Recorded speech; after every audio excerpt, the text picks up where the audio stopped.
Selamat pagi anak-anak Ibu, apa kabarnya hari ini?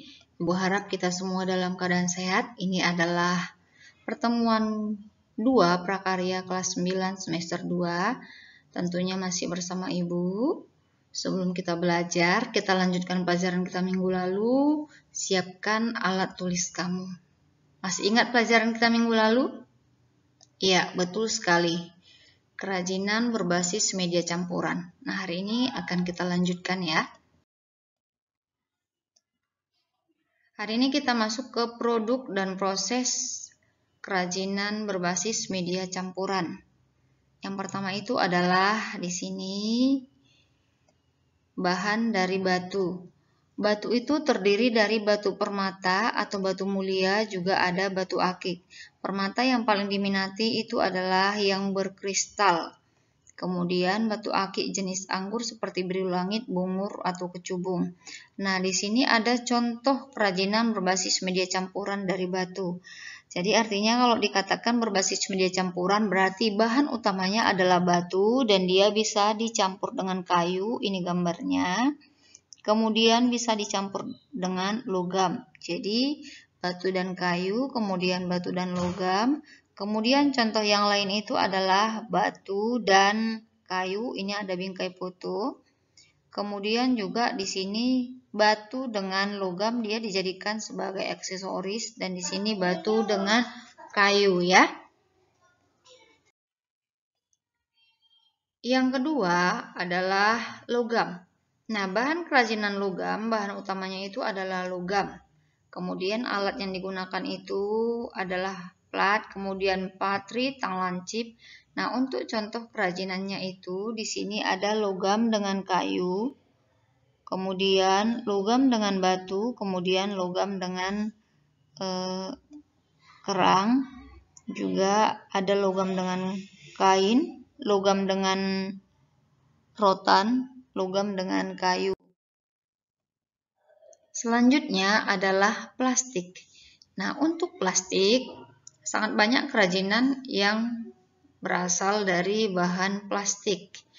Nah, plastik di sini kita ambil dia adalah plastik yang digunakan dalam kehidupan sehari-hari. Nah, ini bisa dilihat gambar ini adalah botol plastik. Alat yang digunakan itu dia seperti gunting. Kemudian ada juga cutter. Nah, untuk produk kerajinan dari plastik berbasis media campuran itu, ini bisa anak-anak Ibu lihat ada di sini plastik dengan logam, kemudian plastik dengan pita, plastik dengan seng, plastik dengan kayu, dan ini adalah bunga plastik.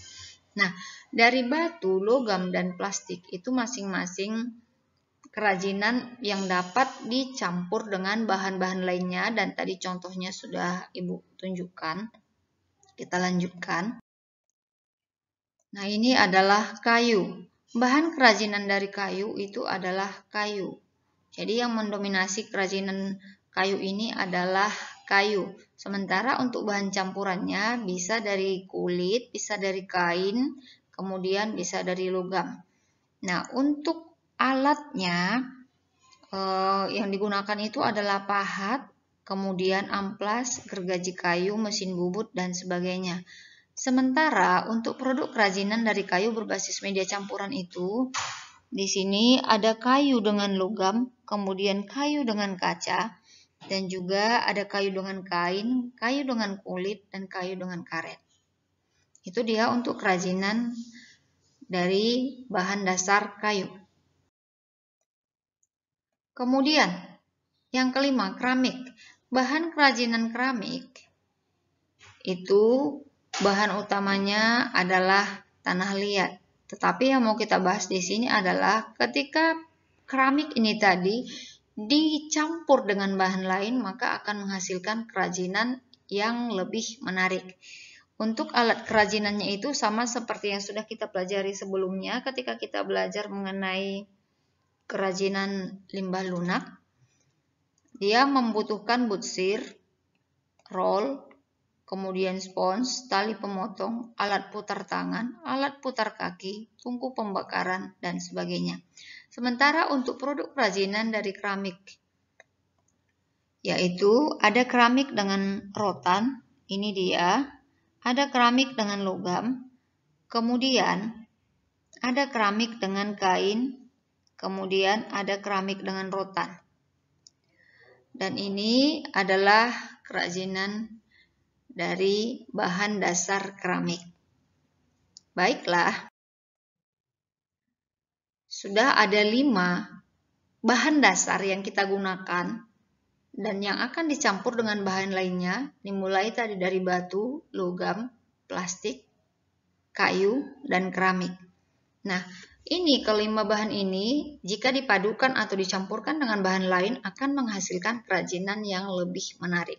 Tadi sudah ada banyak contoh yang sudah Ibu tunjukkan dan Ibu harap dengan contoh-contoh yang tadi anak-anak Ibu bisa memahami, bisa mengerti bahwasanya dalam pembuatan kerajinan itu ketika kita mencampur satu bahan dengan bahan lainnya akan menghasilkan kerajinan yang lebih menarik. Sebenarnya ini sudah kita bahas di pertemuan pertama. Nah, kerajinan-kerajinan yang dihasilkan tadi itu sejatinya dia harus dikemas. Nah, untuk kemasan ini sama seperti yang sudah kita bahas di semester 1 bahwa kemasan itu merupakan sentuhan akhir dari sebuah proses. Jadi, untuk kerajinan berbasis media campuran, dia sudah indah, maka akan lebih indah lagi ketika dia dikemas dengan menarik. Nah, bagaimana kemasan yang digunakan untuk kerajinan berbasis media campuran? Tentu saja harus sesuai dengan bahan dari kerajinan tersebut. Nah, kemudian dia harus mudah dibawa, seperti yang sudah kita bahas di semester 1 ya nak. Tetaplah mengikuti prinsip bahwa semua bergantung kepada cocok tidaknya sebuah produk pada kemasannya. Prinsip desain berkelanjutan tetap terus menjadi prioritas, meskipun yang dibuat adalah kemasan.